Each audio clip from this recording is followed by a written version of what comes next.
বিড়ালের ভাগ্যে শিকেছেরা বাংলাদেশকে ঘুরিয়ে দেয়া জিম্বাবুয়ের জন্য এই প্রবাদটা এখন খুব বেশি যে খাটবে তাও না, কারণ বাংলাদেশ যা করেছে তাতে তো হেডমাস্টার বনে গেছে ওরাই। তাই তো এমন একটি শিরোনাম হজম করতে হচ্ছে টাইগারদের। টেস্ট ম্যাচ হারের পর বাংলা ডেট, ওয়ানডে সিরিজ হারের পর বাংলা ডেথ, এগুলো জিম্বাবুয়ের স্থানীয় একটি গণমাধ্যমের শিরোনাম। ঠিক যখন বাংলাদেশ এই যুগে এসেও জিম্বাবুয়ের সামনে মাথা নুয়ে একের পর এক পরাজয় হজম করতে করতে হতাশার পাহাড়ের সামনে, তখন অপরদিকে জিম্বাবুয়েতে চলছে ভিন্ন বিতর্ক।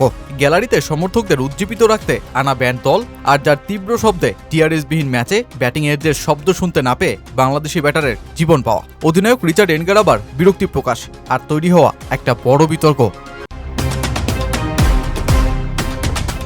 1992 সালে টেস্ট মর্যাদা পাওয়ার পর জিম্বাবুয়ে যখন তাদের ইতিহাসের সবচেয়ে বড় জয়টা উদযাপন করছিল, তখন দেশটার এইচ মেট্রো নামের এক সংবাদ মাধ্যমে শিরোনাম করা হয় বাংলা ডেট।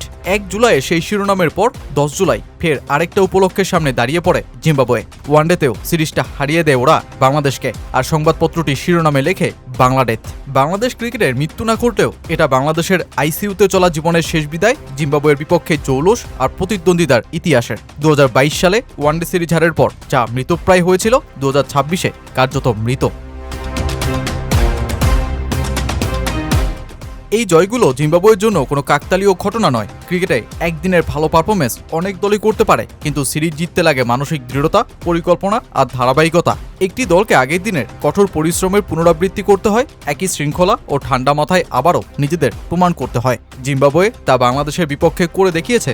এই সিরিজের অভিষিক্ত অধিনায়ক হিসেবে দুর্দান্ত মেধার পরিচয় দেয়া রিচার্ড এনগারাবা পুরস্কার হিসেবে পেয়েছেন দলটা স্থায়ী টেস্ট ও ওয়ানডে অধিনায়কত্ব, আর বাংলাদেশের অধিনায়ক মেহেদী হাসান মিরাজ দেশজুড়ে ব্যর্থ অধিনায়কত্বের সমালোচনায়। সাফল্য ব্যর্থতার দ্বিতীয় ম্যাচে ঘটে যায় ভিন্ন একটি ঘটনাও। হারারে স্পোর্টস ক্লাবের পরিবেশকে আরও প্রাণবন্ত করে তুলতে স্টেডিয়ামের বিখ্যাত ক্যাসল কর্নারে একটি ব্রাশ ব্যান্ড আনা হয়েছিল। উদ্দেশ্য ছিল দীর্ঘদিনের প্রাণবন্ত দর্শক সংস্কৃতিকে আরও রঙিন ও উচ্ছ্বসিত করে তোলা। ব্যান্ডের সুর, সঙ্গে নাচতে থাকা একটি মাস্কট, সব মিলিয়ে গ্যালারিতে যোগ হয় নতুন মাত্রা।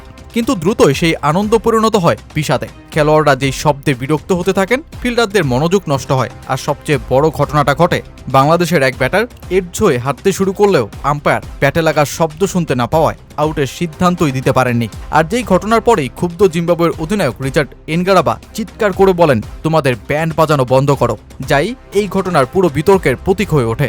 আর সবশেষ ঐতিহাসিক জয়ের যেই অধিনায়ককে সামাজিক যোগাযোগ মাধ্যমে ক্ষমা চাইতে হয় ক্রিকেট ভক্তদের কাছে।